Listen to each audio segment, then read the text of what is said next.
All right, guys, so we're continuing with what we left off. This was the last slide on the last upload. Okay, I know we went into the albedo. Okay, let's make sure we understand how the albedo is thawing permafrost. Sorry for the cat. Good news, dog sleeping, so we don't get the dog barking. So 1 for 2. I don't know what to tell you here. All right, so it's thawing because once again, as ice melts, as snow melts, you get the darker colors that then absorb more of the sun's rays.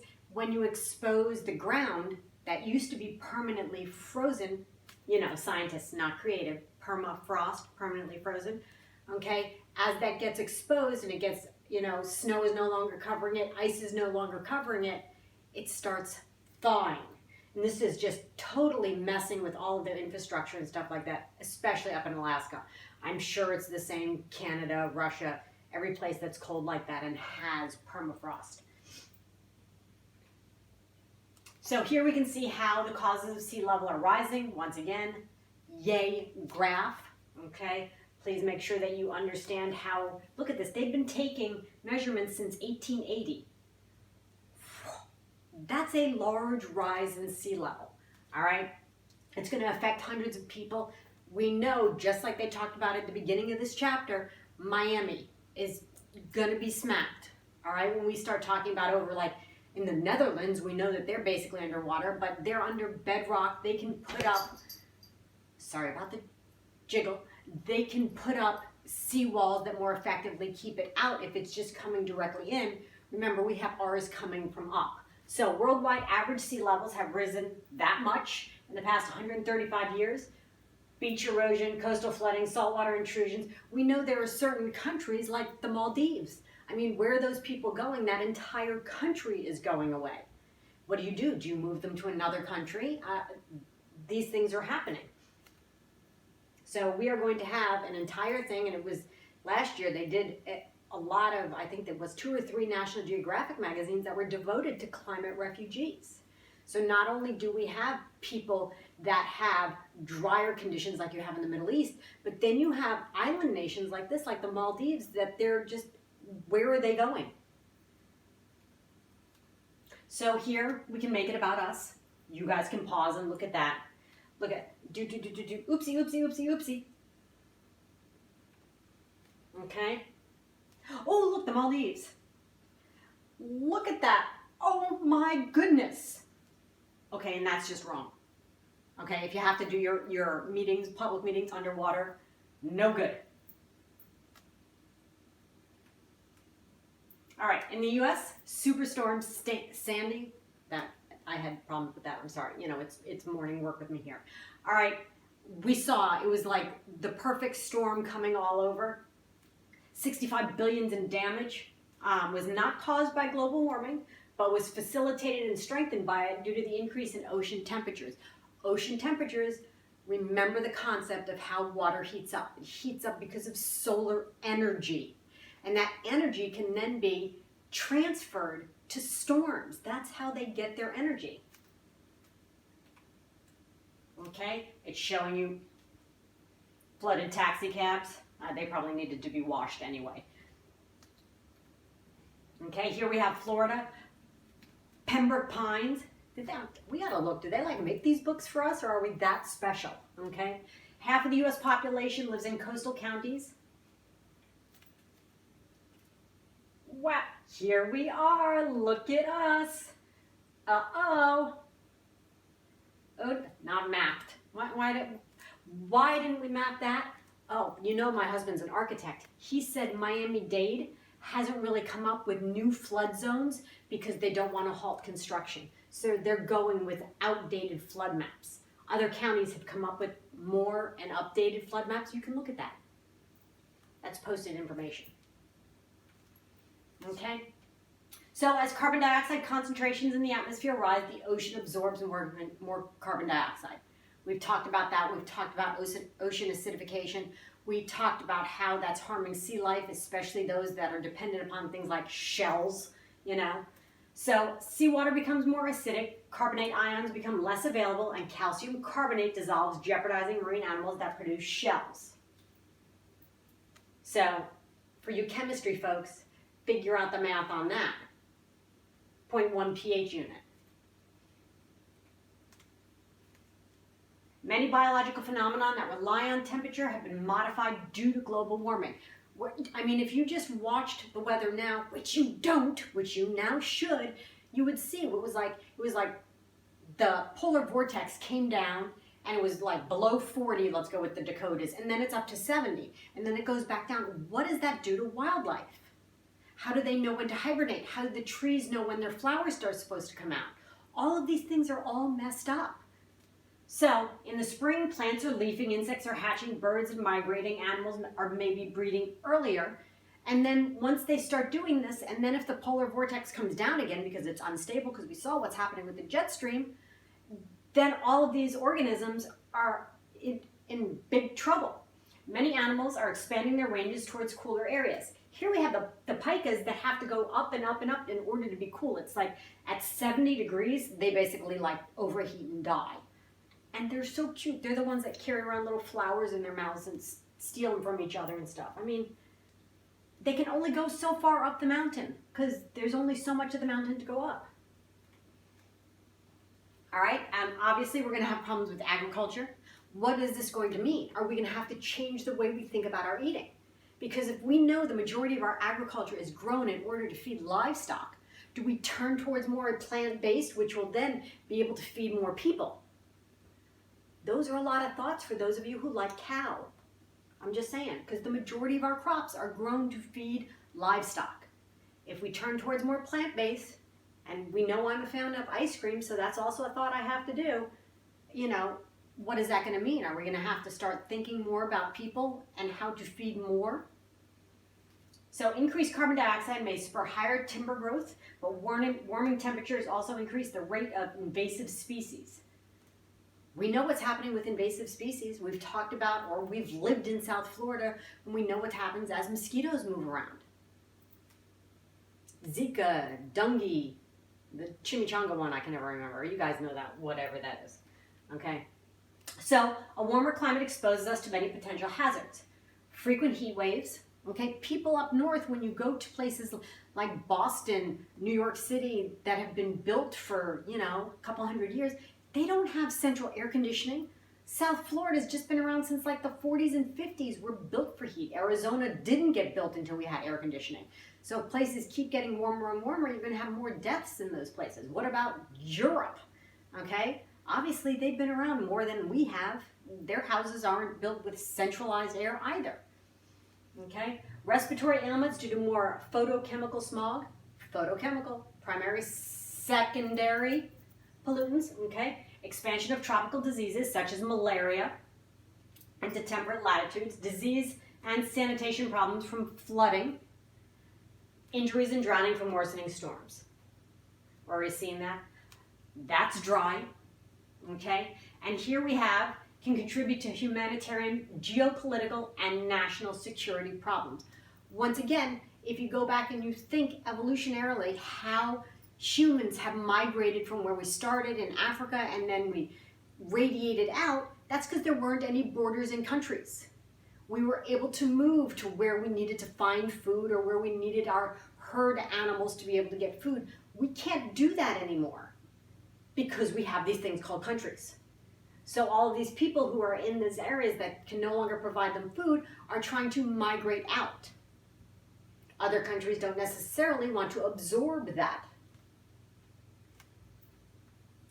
What happens? Turn to terrorism. Do we have that kind of issue? A little bit. Okay?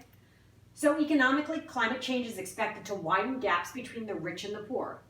If you can afford to pay more for your food, if you can afford to pay more for your water, you're going to be doing, you know, better than someone who could barely make it to begin with, let alone when prices inflated. So social cost of carbon is estimated to be somewhere between 10 to 350 per ton. No one's going to ask you that number. Just know that it's a lot, okay?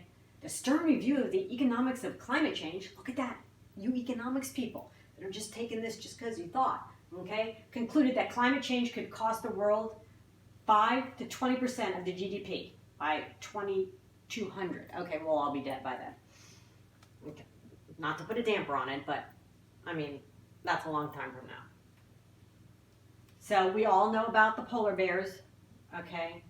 They're talking about people in Alaska and stuff like that, how the Inuits have been there for I don't know how long, but they're changing their entire lifestyle. This is what happens when you build on permafrost, and then guess what? It is no longer permanently frozen. Okay?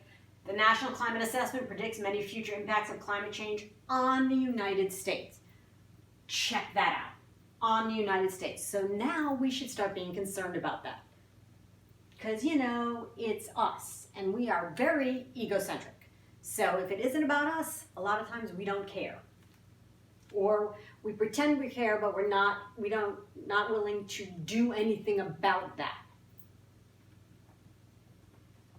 So temperatures in the US are predicted to rise by another that amount by the end of this century. That could be you guys, okay? If we reduce the scenario, if we don't, check that out. Oh, I just saw a thing on TV with the virus going on, everyone hiding out in Italy because, and not so good, the canals in Venice, because there is no traffic, are the cleanest that they've been in like 50 years. People get out of the way, the earth will repair itself. I'm not saying that we need to knock all the people out. That's not what I'm saying. But it can be fixed. So scientists agree that today's global warming is a result of increasing greenhouse gases concentration in our atmosphere due to combustion of fossil fuels for energy. Now, we know there are alternatives. Why do we not go for those? Once again, what's our country based on? Other countries are doing it. They're doing the renewable resources. Solar is getting cheaper and more efficient every day, okay? It's windy in the middle of Oklahoma year-round. I mean, places like this need to start turning around. When you know Saudi Arabia is turning towards solar so they can export all of their oil, yeah, it's something we might want to think about. Loss of carbon-absorbing vegetation due to deforestation and other changes. Public debates over climate change are primarily the result of corporate interests. Once again, economics. Okay? So once we can figure out and tell companies, listen, you know, you're gonna have to look in the future if you want your company to survive past the moment, we might have differences. Okay, questions. Look at that. You can read them. You can do your own questions on your own time. Oh, don't look at the answer. No, just kidding. Okay. Polar region's the fastest. You know that because you've seen the starving polar bears. Oh, more graphs, okay? Graphs, okay? We hope for. That would suck, okay? So we have our historical data because we've been keeping track since the 50s. I mean, I guess that's this. So mitigation aims to alleviate and reduce the severity of climate change by improving energy efficiency, switching to clean and renewable energy sources. Once again, we're not taking away our cars. We're not taking away our air conditioning. We're not taking away our cell phones, internet, anything along those lines. What we're doing is changing to the way that we get those things. Why wouldn't we? I mean, preserving forests, trees make people happy. They do. Recovering landfill gases, protecting soil quantity. So look, recovering landfill gases. Oh, we just did a chapter on waste. I know, tie those things together. It's amazing how they all circle around. Adaptation pursues strategies to cushion ourselves from the impact of climate change. Oh, is that Fort Lauderdale trying to repair itself? Oh no, it's the pumps. Oh my God. Okay, I need to read these things ahead of time. You know I don't. So the pump systems installed at Miami Beach is an example of an adaptation. Is this a good one? We're going to pump the water that's flooding our streets back out into the oceans, but the oceans are rising, so it's like, how are you winning that? Where are you pumping it to? You're pumping it back into what floods? Okay, so we're spending all the money on that instead of saying, you know what, maybe we shouldn't build anymore here. I don't know. I do know, you all know my opinion. Both adaptation and mitigation are needed to deal with climate change because even if we halted all emissions now, pollution already in the atmosphere would continue driving global warming until equilibrium was reached. I know there are a few of you going, not going to do it. Look at that, even if we stop now. At some point, you got to make decisions.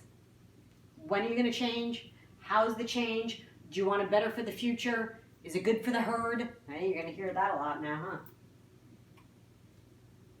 Electricity generation produces the largest portion of U.S. carbon dioxide emissions. Why? Why?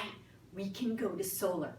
We can go to wind, okay? They're even doing stuff with tides in Japan because they're thinking outside the box thinking. Listen, solar is not outside the box. It's sunny every day. Sun goes around. 24 hours later, the puppy's coming back out, okay? So energy conservation technologies such as new generations of light bulbs, okay? LED takes way less electricity. Get rid of all your incandescents, okay? Appliances, we already know that you can only buy, energy efficient appliances now. You can only buy low flow toilets, low flow shower heads. We discussed about how if the water coming out of any type of faucet looks white, that's because it's aerated, okay? Building materials can reduce energy use and emissions by 30% or more.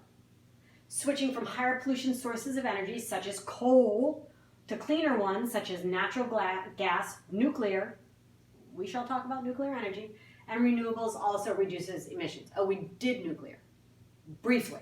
We'll do a chapter on that coming up, I believe. So, carbon capture and storage. This doesn't seem like a good plan to me, but it is a plan, okay? My thought is stop producing it. And here we have, well, why don't we, you guys, because, you guys are the ones that have the new and exciting thought processes.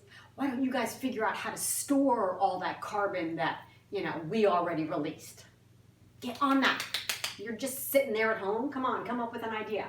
So this refers to the technology approach that removes carbon dioxide from emissions and stores it below ground, under pressure, in deep salt mines, because we've seen how well that fracking thing works for us, right? Yeah, that's a good plan. Let's shove some more stuff underground. Depleting oil and gas deposits or other underground reservoirs. I don't know. If we keep shoving stuff in the Earth's crust, at some point something's got to give. Probably the Earth's crust. So, automobiles are inefficient. Go to a combustion engine car, which is anyone that's not electric, and then run it and then feel the hood. It's hot, okay? That's because it's giving off heat. We know heat is lower quality energy. Still energy, but we haven't figured out how to capture and reuse that energy.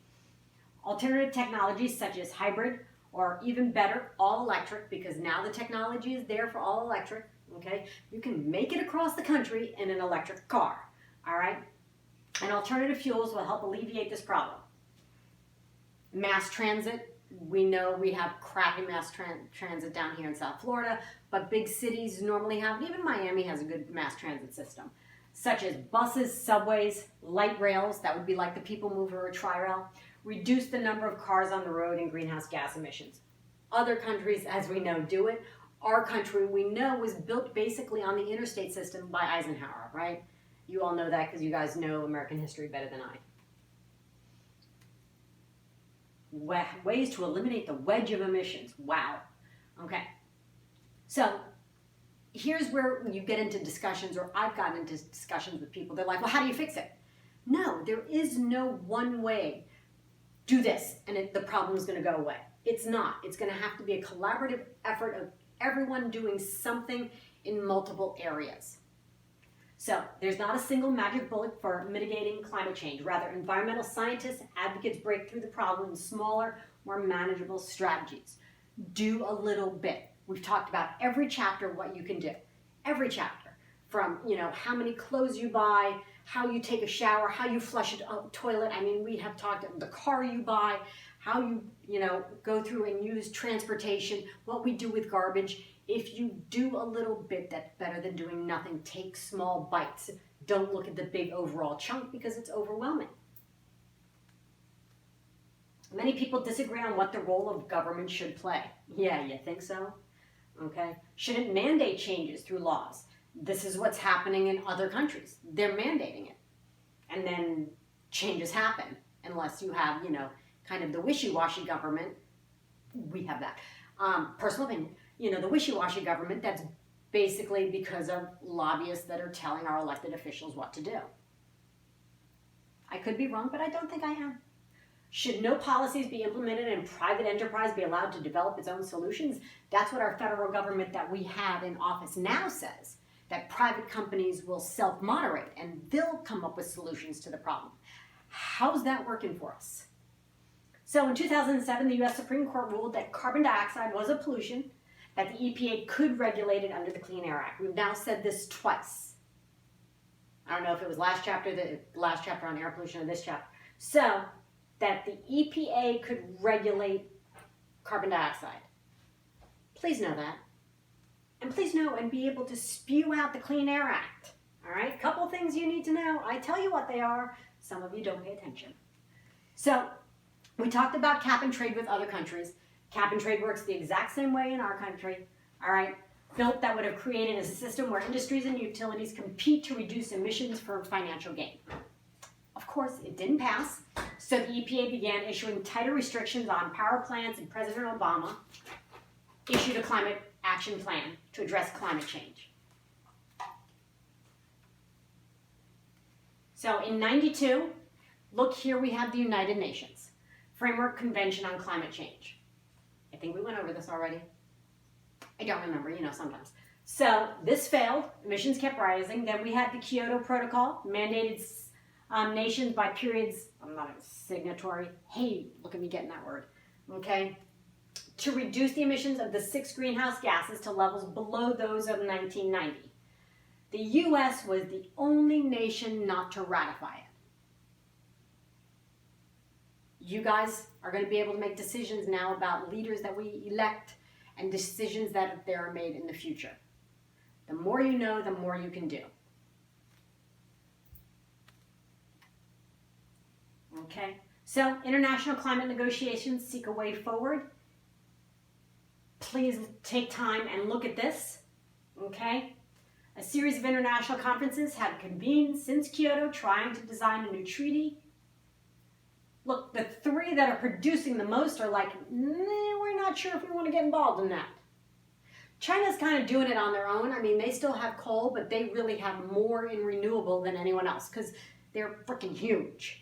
So them doing both, it's like,